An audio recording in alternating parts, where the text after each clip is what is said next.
pelajaran agama saja dan tidak diajarkan pengajaran-pengajaran yang bersifat umum. Meskipun pendidikan diutamakan, namun hal itu tetap menyebabkan terjadinya paradigma pendidikan pelaksanaannya.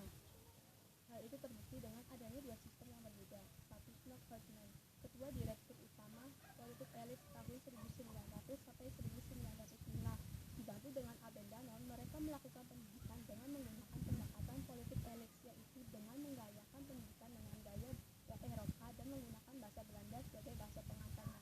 Hal itu bertujuan untuk meningkatkan kecakapan orang Belanda dalam birokrasi. Sistem yang kedua adalah menurut Edinburgh dan Gubernur Jenderal Van Hout. Mereka menggunakan pendidikan dengan menggunakan pendekatan masyarakat pribumi atau grassroots, dengan menggunakan bahasa Belanda dengan menggunakan bahasa daerah sebagai bahasa pengantarnya. Tujuan dari politik elit yaitu untuk menghasilkan kepemimpinan zaman pencerahan Belanda Indonesia.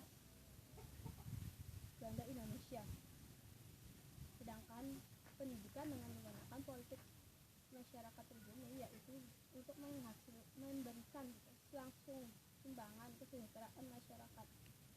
Permasalahan yang dihadapi keduanya adalah permasalahan